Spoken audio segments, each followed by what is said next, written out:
အားလုံးပဲမင်္ဂလာပါဒီနေ့ကျွန်တော်ပြောပြပေးချင်တဲ့အကြောင်းအရာပါလဲဆိုတော့လက်ရှိ Manchester United မှာဖြစ်ပေါ်နေတဲ့ဒါပွဲလောရိုက်နေတဲ့ကွင်းလယ်ပြဿနာရဲ့လာမယ့်ရာသီမှာဒါရာသီအသစ်မှာဒါရေပန်းစားသုံးနီးပြတွေအကြောင်းကျွန်တော်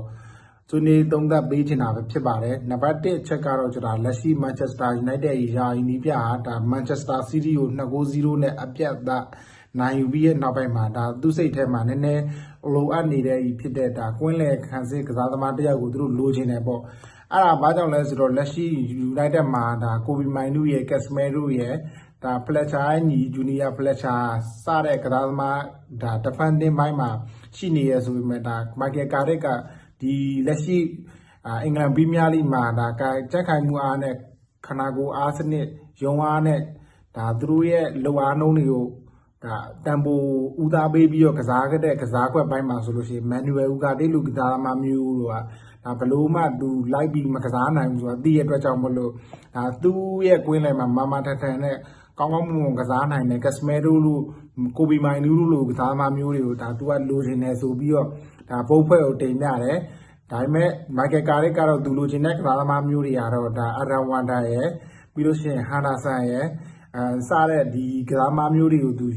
ခေါ်ဖို့အတွက်ဒါ Michael Carrick ကကြံပြုထားရဆိုပေမဲ့ sorry ပဲ United ဘုတ်ဖွဲ့နဲ့ Ineos တို့ကဒီကစားသမားတွေဟာသူတို့လာမဲ့ရာသီနီးပြတစ်နဲ့မှသူတို့ခေါ်ပေးမယ်ဆိုပြီးတော့ဒါ Michael Carrick ကိုသတိပေးထားပြီးဖြစ်ပါတယ်လက်ရှိခေါ်ချင်တယ်ဆိုလို့ရှိရင်ဒါ Ahili က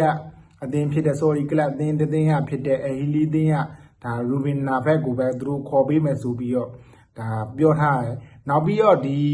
Ruben Neves နဲ့ဆာလို့ရှိရင်လက်ရှိ Manchester United အသင်းကဒီ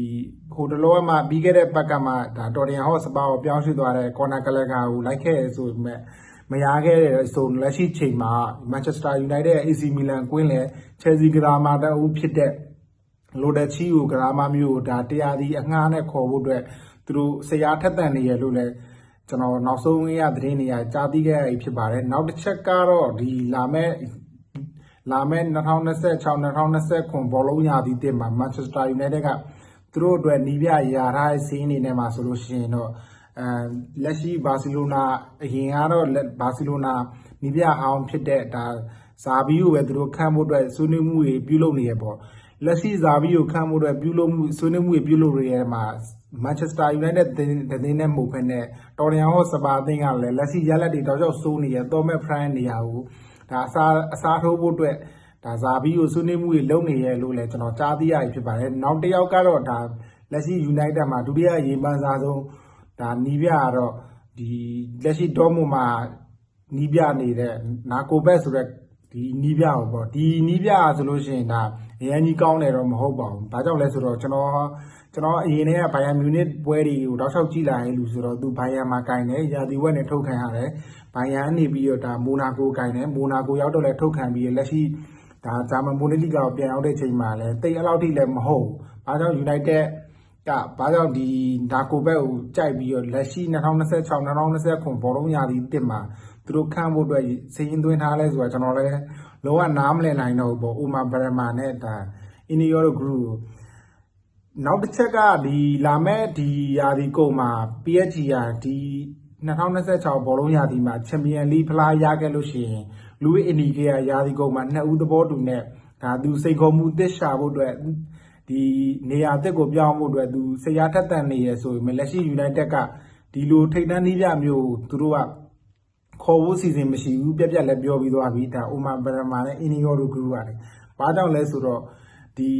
လူဝစ်အင်ဒီကေယာပရီးမီးယားလိတွေ့ကြုံမရှိရဲ့အတွက်နောက်ပြီးတော့အင်္ဂလိပ်ဘာစကားကိုရဖို့ခက်ခဲတဲ့အတွက်ကြောင့်မလို့သူတို့အသင်းနဲ့မကိုက်ညီဘူးဆိုပြီးတော့ဒါလူဝစ်အင်ဒီကေကိုသူတို့ဘက်ကလုံးဝချိတ်ဆက်ထားခြင်းမရှိဘူးဆိုပြီးတော့ဒါဟိုညင်းဆိုလိုက်တယ်ပေါ့အမှန်တိုင်းပြောရရင်ဒါ Manchester United နေပြည်လူဝစ်အင်ဒီကေလို့ထိပ်တန်းနီးပြမျိုးကလိုပဲဗျဘာကြောင့်လဲဆိုတော့လက်ရှိအင်ဒီကေကဘယ်လိုနီးပြမျိုးလဲဆိုတော့ကျွန်တော်ဘာစီလိုနာရဲ့စပိန်ရဲ့ဒါလက်ရှိ PSG မှာဘယ်လောက်ထိကျန်လဲဆိုတော့ကျွန်တော်တို့သိခဲ့ရတယ်သိပြီးသွားတယ်ဗျာဒါသူကိုယ်တိုင်ကဒါစိတ်ခေါ်မှုတစ်လိုချင်လို့ပက်ကွာလိုလာလို့ပဲ